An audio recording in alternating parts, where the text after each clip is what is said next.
proceed to the introduction of the book launch. I'm happy that Building Strength Through Struggle, the third book in a series of 5 books titled Continuing the Philippine Revolution, is now being launched in the Netherlands in conjunction with the celebration of my 55 years of service to the revolutionary cause of the Filipino people, as well as my 17 years of existence outside of the womb. This book extends, reinforces, and further develops the principles, policies, and major lines of action for carrying out the People's Democratic Revolution, as put forward by the earlier 2 books in the series. Meaning to say, foundation for resuming the Philippine Revolution and defeating revisionism, reformism, and opportunism.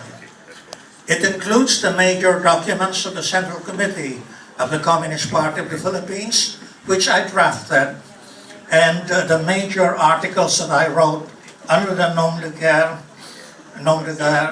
Amado Guerrero, from the formal declaration of martial law on September 21, 1972, to my capture on November 10, 1977. The book is indispensable to understanding why and how, under the leadership of the CPP, the Filipino people and the revolutionary forces successfully fought and defeated the US-instigated fascist dictatorship of Marcos. The dictatorship was designed to destroy the revolutionary movement, but instead served to incite the people to rise up further against the semi-colonial and semi-feudal ruling system. Let me cite the major contents of the book to show how the CPP guided the revolution. When Marcos imposed fascist dictatorship on the people and outlawed all types of legal opposition, the CPP was already ideologically, politically, and organizationally prepared to lead the people in the revolutionary struggle for national liberation and democracy. Soon after the declaration of martial law, the party issued the comprehensive statement, Overthrow the U.S. Marcos dictatorship to achieve national freedom and democracy. It condemned the dictatorship as an ultra-reactionary instrument of U.S. imperialism and the local exploiting classes, and called for its overthrow through the People's War. It described the fundamental and fatal weaknesses of the fascist state and the conditions for the eventual downfall, notwithstanding the appearance of overwhelming power and invincibility.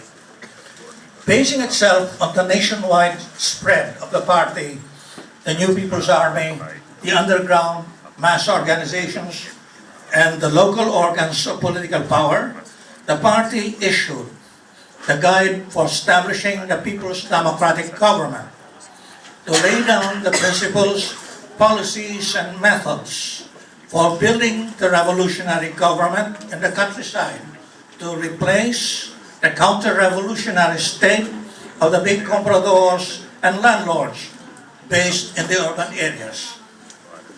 It was in the second period of 1972 to 1977 that the revolutionary forces struck deep roots among the people, especially among the toiling masses on a national scale. The party issued specific characteristics of our People's War in the Philippines on the basis of the rich experience already accumulated by the NPA from 1969 to 1975. This historic document creatively applies Chairman Mao Zedong's principles of People's War to concrete Philippine conditions by taking into account the relatively wide countryside and the archipelagic and mountainous character of the country, as well as the domestic and international situation.